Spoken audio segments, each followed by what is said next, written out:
Welcome back to very good vlogs. Today നമ്മൾ വന്നിട്ടുള്ളത് പാലക്കാടേക്കുള്ള ഒരു ഫാമിലി ട്രിപ്പിൻ്റെ വ്ളോഗായിട്ടാണ്. ഇന്നത്തെ നമ്മുടെ മെയിൻ ഡെസ്റ്റിനേഷൻ വരിക്കാശ്ശേരി മനയും അതുപോലെ കൊല്ലങ്കോടുമാണ്. ഈ ട്രാവലറിലാണ് നമ്മുടെ ഇന്നത്തെ യാത്ര. നമ്മൾ ടോട്ടൽ 27 ആൾക്കാരാണ് ഉള്ളത്, ഇൻക്ലൂഡിങ് കുട്ടികൾ. നമ്മൾ ഫസ്റ്റ് ഡെസ്റ്റിനേഷൻ വരിക്കാശ്ശേരി മന എത്തി. മലയാള സിനിമയുടെ തറവാട് എന്ന് വിശേഷിപ്പിക്കാവുന്ന ഒരിടമുണ്ടെങ്കിൽ അത് പാലക്കാട് ഒറ്റപ്പാലത്തുള്ള ഈ മനയാണ്. മംഗലശ്ശേരി തറവാടായും കണിമംഗലം കോവിലകമായും ഈ മന നമുക്കെല്ലാവർക്കും ഫെമിലിയറാണ്. 4 ഏക്കറിൽ പരന്നു കിടക്കുന്ന ഈ മനയിൽ 70-ലധികം മുറികളും പടിപ്പുരയും ഊട്ടുപുരയും സ്വന്തമായി ക്ഷേത്രവും കുളവുമുണ്ട്. ഏകദേശം 1902 വരിക്കാശ്ശേരി രവി നമ്പൂതിരിപ്പാടാണ് ഈ കാണുന്ന 3 നില മാളിക പണി കഴിപ്പിച്ചത്. തീർത്ഥം എന്ന സിനിമ മുതൽ ദേവാസുരം, ആറാം തമ്പുരാൻ, നരസിംഹം, രാവണപ്രഭു, മാടമ്പി, രാപ്പകൽ, ആനന്ദഭദ്രം, ചന്ദ്രോത്സവം, ദ്രോണ അങ്ങനെ കുറേയധികം സിനിമകൾ ഇവിടെയാണ് ഷൂട്ട് ചെയ്തിട്ടുള്ളത്. മനയ്ക്ക് അകത്തേക്ക് കടക്കുന്നതിന് മുന്നേ ഞങ്ങൾ ചുറ്റുഭാഗം നടന്നു കണ്ടു. കുറേ പ്ലാനിംഗ് ഒന്നും ഇല്ലാതെയാണ് നമ്മൾ ഈ യാത്ര പുറപ്പെട്ടത്. വരിക്കാശ്ശേരി മന എന്തായാലും കാണണമെന്നുള്ള ആഗ്രഹം ഞങ്ങൾക്ക് എല്ലാവർക്കും ഉണ്ടായിരുന്നു. ഈ തറവാട്, പറമ്പ് അങ്ങനത്തെ കാര്യങ്ങളെല്ലാം നമ്മൾ മക്കൾക്ക് എല്ലാവർക്കും കാണിച്ചു കൊടുക്കണം എന്നുള്ള ആഗ്രഹം ഉണ്ടായിരുന്നു. അതുകൊണ്ടാണ് നമ്മൾ ഈ ലൊക്കേഷനിലേക്ക് വന്നത്.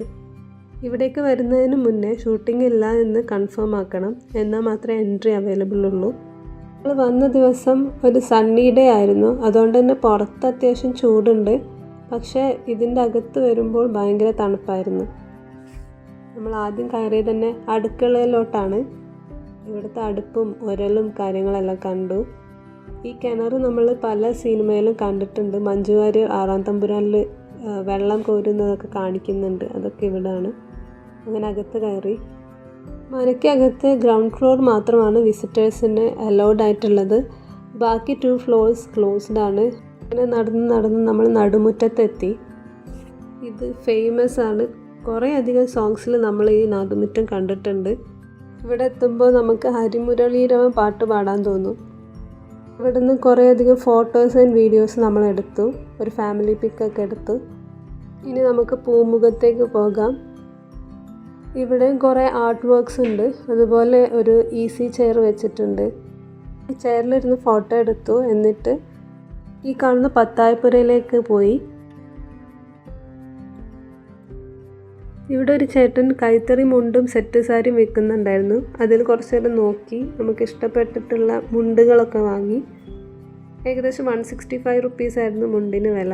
അങ്ങനെ നമ്മൾ സ്റ്റെയർസ് കയറി പത്തായപ്പുരൻ്റെ നെക്സ്റ്റ് ഫ്ലോറിലേക്ക് പോവുകയാണ്. ഇത് കയറുമ്പോൾ മണിച്ചിത്രത്താഴ് ഓർമ്മ വന്നു.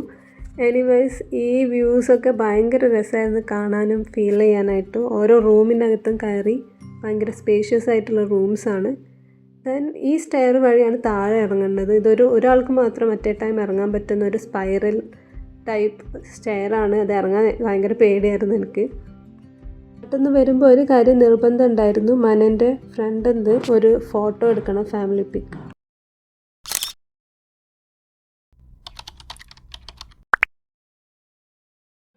നല്ല ബിരിയാണി കഴിച്ചിട്ട് കൊല്ലങ്കോടേക്ക് നമ്മൾ യാത്രയായി. പോകുന്ന സ്ഥലങ്ങളിലെല്ലാം നല്ല സിനിക് വ്യൂസ് ഉണ്ടായിരുന്നു. കേരളം എന്ന് പറയുമ്പോൾ നമ്മൾ മനസ്സിലേക്ക് വരുന്ന എല്ലാ എലമെൻസും ചേർന്നിട്ടുള്ള സ്ഥലമായിരുന്നു ഈ കൊല്ലങ്കോട് എന്ന് പറയുന്നത്. വലിയ മലകളും നല്ല വിശാലമായ പാടവരമ്പും എല്ലാം ഉള്ളൊരു സ്ഥലം. ഇവിടെ നല്ല കാറ്റൊക്കെ ഉണ്ടായിരുന്നു. പക്ഷെ നല്ല ഉച്ചക്കാണ് നമ്മളിവിടെ എത്തിയത്, നട്ടുച്ചക്ക്. അതുകൊണ്ട് തന്നെ ഭയങ്കര വെയിലായിരുന്നു. നമ്മൾ ഈ കുടിൽ പോലത്തെ ഇതിലെല്ലാം കയറി ഇരുന്ന് റെസ്റ്റ് എടുത്തു. സോ ഇന്നത്തെ വീഡിയോ ഇത്രേ ഉള്ളൂ. Thank you for watching.